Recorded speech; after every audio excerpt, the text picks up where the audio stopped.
traveled with us, or one of our guides who have led our award-winning trips, or our hoteliers who welcome us into your homes, or any of the artisans, craftsmen, historians, etc., who make the trips so rich.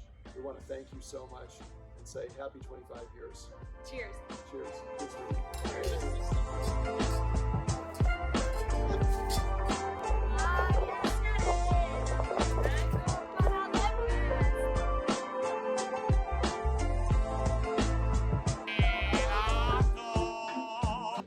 Ciao Ricardo!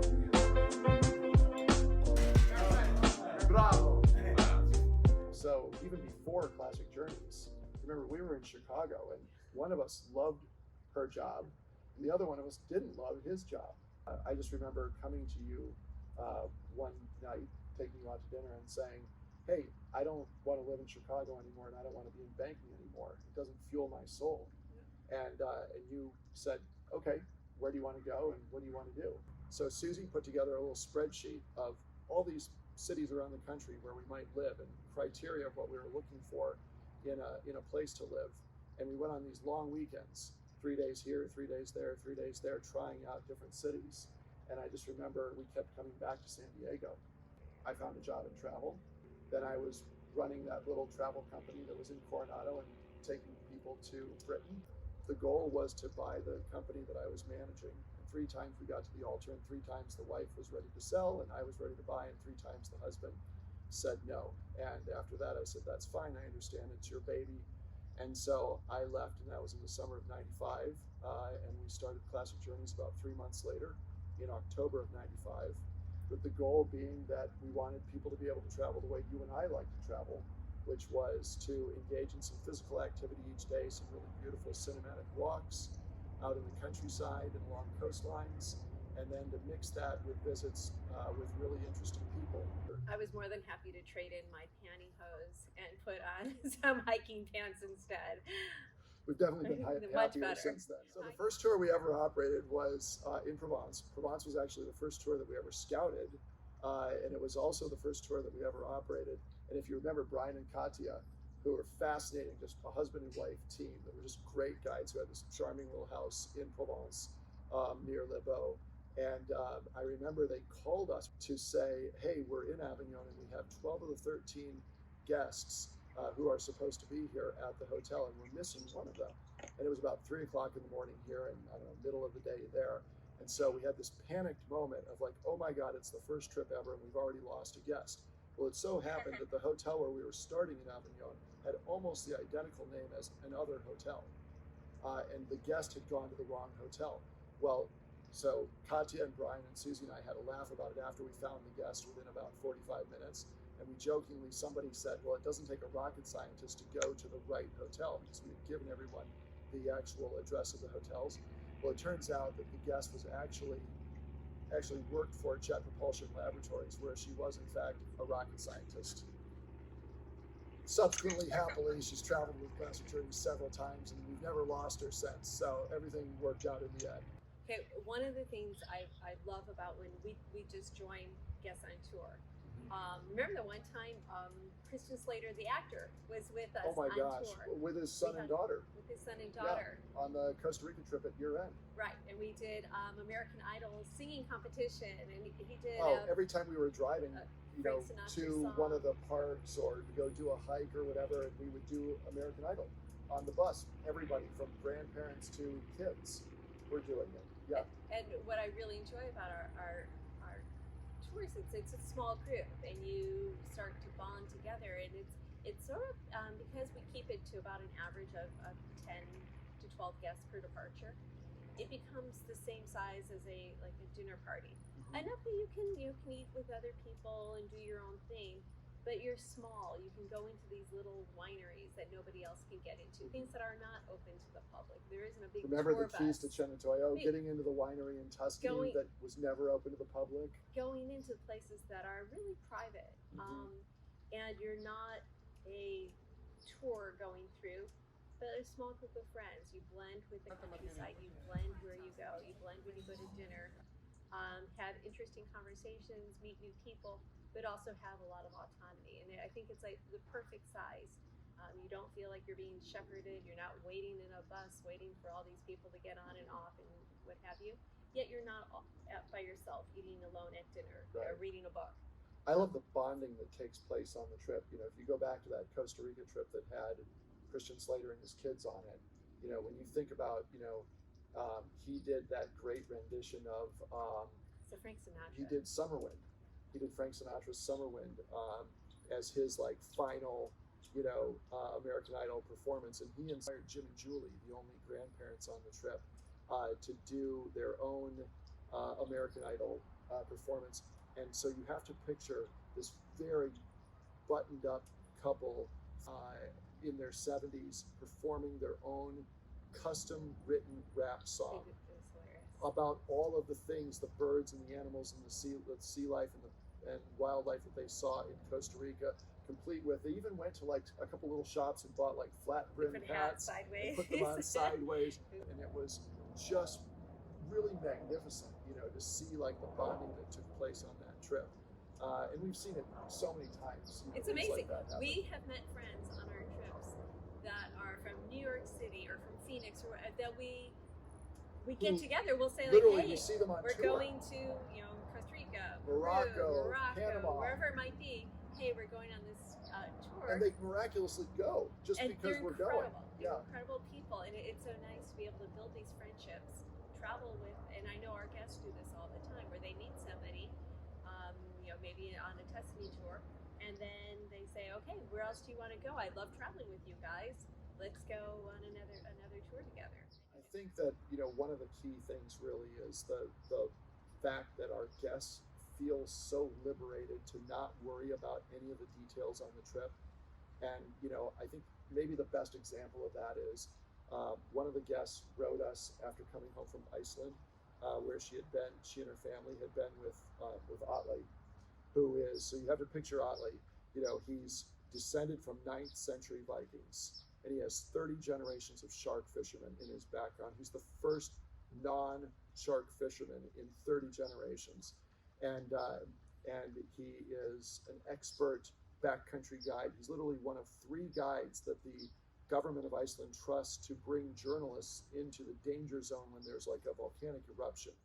And one of our guests wrote to us after she returned home with her family from being there with him, when the zombie apocalypse happens, I want to be with Otley. And I wholeheartedly agree. Who knew that, now we would have the zombie apocalypse, and of course we want to be with Otley. No, Otley can take you through a whiteout. Otley knows that when you're in Iceland, you park your car into the wind so that the doors don't blow off. Don't blow off the doors, right? I wouldn't know that. He's the one that taught us, there's no bad weather, there's only bad gear. So always have good gear when you're traveling in Iceland, because there's going to be 4 seasons of weather in one day. But if you have good gear, doesn't matter. That's great. And I think that's sort of like a key thing that we decided very early on, that we didn't want to bring in guides who were not local. We didn't want to fly in guides. We wanted local guides to be with us, and we wanted them to be with us all the time.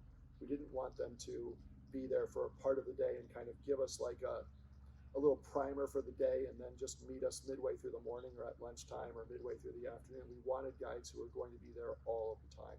And that's really been, I think, a point of differentiation for us, that our guides are amazing people who live locally to the region where we're enjoying the trip. They know everybody, they're fun to be around, and they're with us the whole time. If we're going to talk about guides, then I think we really need to start with Sergio, who's been a part of the Classic Journeys family for 25 years now. And so, the story that I remember of meeting Sergio is, there we are in Naples, and we have about 6 or 7 guides lined up who are these, really super knowledgeable people on paper and have these great resumes. And we're going to scout the Amalfi Coast and Capri tour with them. And Sergio was there also. We had been introduced to him by one of those guides who said, oh, we're going to have this guy Sergio along because he's really knowledgeable with logistics and he knows everybody along the Amalfi Coast, so he'll make everything go more smoothly while we're scouting. And so, as it so happened, every day we would be with 1 or 2 or 3 of these guides, and each one of them was okay, but nobody was, really special.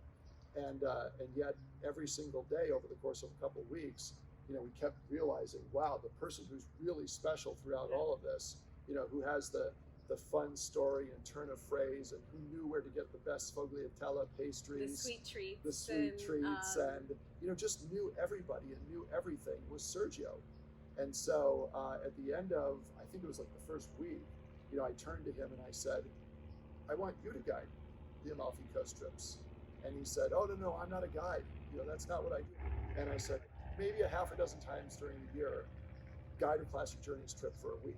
You know everybody along the Amalfi Coast. Everybody likes you. You're perfect for this.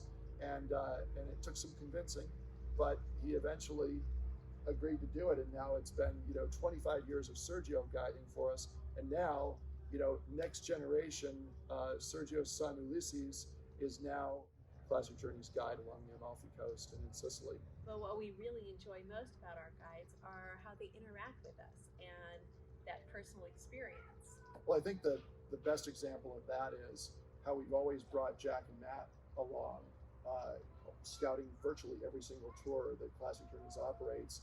Jack and Matt have been along in tow. And so, now Jack's 23 and a half and Matt's 21, and they've been to so many countries around the world, sometimes on vacation, but more often than not, really scouting tours. And when they each started scouting a tour as 11-month-olds, each in Europe, Matt in France and Jack in Sicily. And what's been great about having them along is that a guide can talk to you or me as adults, and that's fine. But the way that we've really found that we can tell if a guide is going to be great with a group is, can they talk to you and me as adults, and can they also engage Jack and Matt as kids? And if they can keep the kids really engaged and having fun while at the same time conveying information to you and me, we know they're a great guide. I remember Peru was the first, was probably like the watermark event for when we decided to, create family programs that were to create family programs, because we were going to Peru for your birthday. Just to join one of our tours. Just to join one of our trips. And I remember saying to Jack and Matt, so Mom wants to go to Peru. She wants to hike the Inca Trail for her birthday. And the boys said to us, well, what's there going to be fun to do for kids? And I showed them the cultural and walking itinerary. And I remember them both saying the thing that parents hate the most. Oh, what's there for kids to do? And so we immediately said to our guides in Peru, okay, we've got to brainstorm. We've got the kids along. It's a regular tour. What can we add that will be fun for them? And so we added mountain biking and river rafting and really cool cooking instruction with a husband and wife chefs who were able to make it fun for everybody and some things like that. And we offered it to everybody that was on the tour, and everybody had a great time with it. And that was really the genesis of the family trips. And then became future multi-sport and then, tours, where because you we realized you could bike for the day with the Peruvian mountain biking the Peruvian team. national team, right? You can go. We're rolling up our sleeves, learning different, how to make different dishes. We also Pablo Seminario taught us how to do ceramics. Yes. Yeah. And then also whitewater rafting and and being able to actually hike the Inca Trail and summit and look at the Citadel, go through the Sun Gate and look at the Citadel below. And see it just like the same way Hiram Bingham saw it. Right. And what I love about it is once we realized that families and kids loved multi-sport activities, that it made it more fun for them, we realized that it wasn't limited to just families with kids, that adults loved multi-sport activities too. It was fun to do mountain biking and river rafting and zip lining and kayaking and all those things if you were an adult as well. And so we realized that was when we started to divide the tour types up, not so much by who you were, but how you like to travel. One of my favorite tours that we've ever been on, and it's the Galapagos, and it was a family tour that we did, but it wasn't necessarily because the Galapagos is just so incredible and the animals get so close and it's just beautiful. One of the things I loved about being in the Galapagos is that our family was able to just spend a lot of incredible quality time together. The Wi-Fi signals weren't so great sometimes. our boys weren't tethered to their devices. We actually put down our cell phones and had to talk to one another.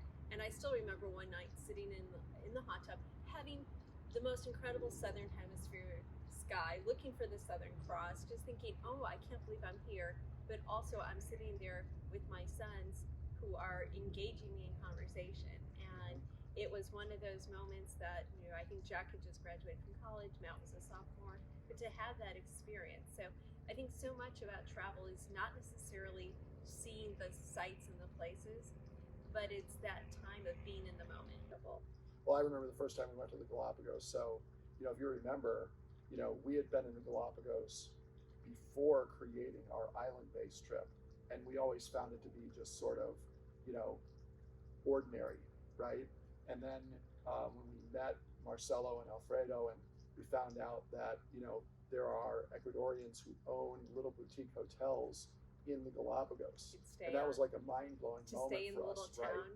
That we could be on the islands and we could not have to go back and forth from the boat, get everybody in life jackets, get in the Zodiac ashore, have 2 hours ashore, then go back with the life jackets back to the boat, have lunch, then, life jacket back up again, Zodiac back to the island, have 2 hours again, and then Zodiac back to the boat. We could have 24 hours a day on the island. Right. No, Did you remember Matthew, more, snorkeling with the baby sea lions, being nose to nose when he was like 12 years old at the time, and he was, had his nose right up, the baby sea lions were talking to him. Or just the quiet in the morning. I remember taking my cup of coffee and just strolling out on the beach and sitting there with the sea lions and just watching the beauty of the morning. One of the places where we began our tours is something that really is deeply personal for me, because my mom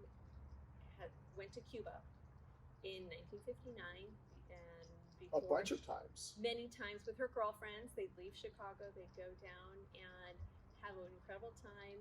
And my mother met a local guy who was a handsome young man whose father was high up in the government. She was very smitten with him, and she is now 85 and she still speaks Spanish because just as an aside, even now when we go to Cuba, Grandma Janet asks if we can look up, what's his name, Andreas?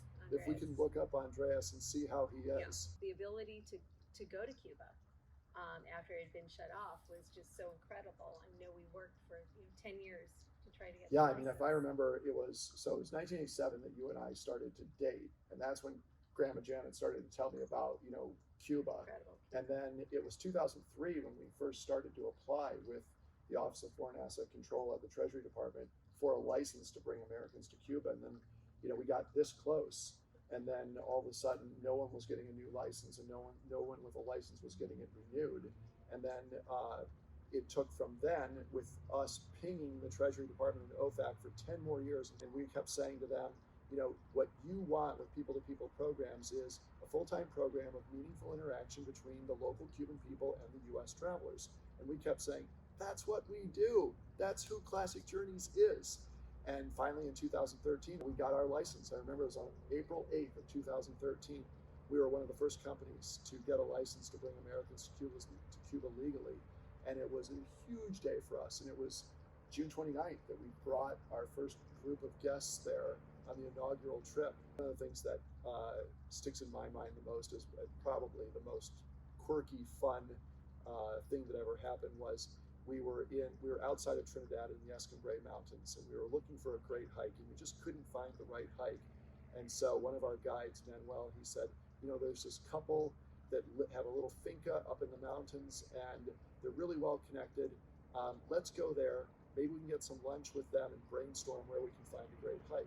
And so we meet this guy named Tony and his wife, Maylin, and they set out this great lunch for us at their farm. And you've got to picture this guy. He looks kind of like me, but maybe about 10 years older. And he has a machete hanging off his belt on one side, and he's holding a chihuahua named Fendi that is wearing a Snuggie with little antlers. So we go and we visit this guy Tony and his wife up at their farm, a finca, up in the Escambray Mountains above Trinidad on the southern coast of Cuba. And while we're having this great lunch that his wife has put out for us, he asks us, "What are you looking for?" And I said, "Well, we're trying to find a great Classic Journeys hike." And he says, "Well, what would that be?" And I said, "Well, ideally it would be, we would start at one farm and we'd kind of do a hike through the mountains, and we'd go past some waterfalls, and we'd go past some coffee plantations, and then we'd get to another farm and we'd have lunch with the people who own the farm." And so he says, "Come with me." And so he takes Fendi, the Chihuahua, and we walk down across his land for about 200 or 300 yards, and we get to a river, and we're looking up at the mountains off in the distance. And he pulls the machete out and he says, "Over there is my friend's farm.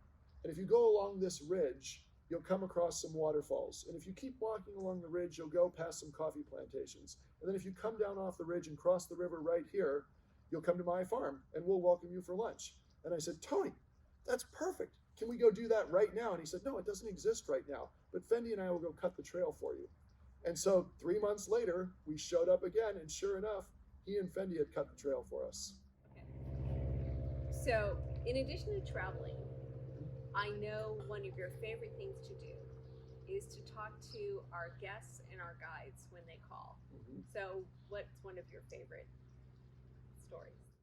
Okay, so when Dick Enberg, the sportscaster, the famed sportscaster, decided to travel with us because he was going to be in Paris for the French Open and then London for Wimbledon. He had 2 weeks in between. So he decides to go on our trip to Turkey and just join a regularly scheduled trip, the two of them that had, I think, 12 other people on the trip. And so, and I grew up as a huge Dick Enberg fan, watching him, football and tennis and all kinds of sports. And so on day 3 of their trip to Turkey, we always call all of our guests, 100% of our guests get called while they're on tour. And we ask them the same question, which is, that our goal for you is to have you have a trip of a lifetime. Are you having a trip of a lifetime? And we wait to make sure that they are. And if they are, great. And if they're not, we make sure that they do. And Dick said to me, "Edward," in that deep Dick Enberg voice, "I have 2 words for you." And I thought, oh my God, what's he going to say? And he said, "Oh my." And I said, "Dick Enberg said oh my to me." And then he and his wife Barbara ended up traveling several times with us. Again, Costa Rica, bringing their whole family, doing a private trip to Loire and Burgundy, several trips where they were just great ambassadors for Classic Journeys. Dick and I were sitting on their terrace out back, and Dick turned to me and he said, "Edward, I've been thinking a lot about the trip." And I thought, okay. He said, "I don't know how you make any money at it." And I said, "That's the quote that I want, Dick." And it's not about making the money. It's about it's about the connections. It's about them wanting to invite their guide General here to stay with them and having that connectivity with them. Doing what you love. It's about the oh my. Yeah. I mean, really, maybe more than anything, what I call, handcrafting trips of a lifetime, Dick might have summarized it better with oh my. Having this opportunity to reminisce over the past 25 years has been just really so much fun. And I'm really, really looking forward to another 25 years of exploring the world with you, our guests, and our guides. To have another 25 years of exploring together, another 25 years of trips of a lifetime. Cheers. Cheers to you, and thank you so much for traveling with us.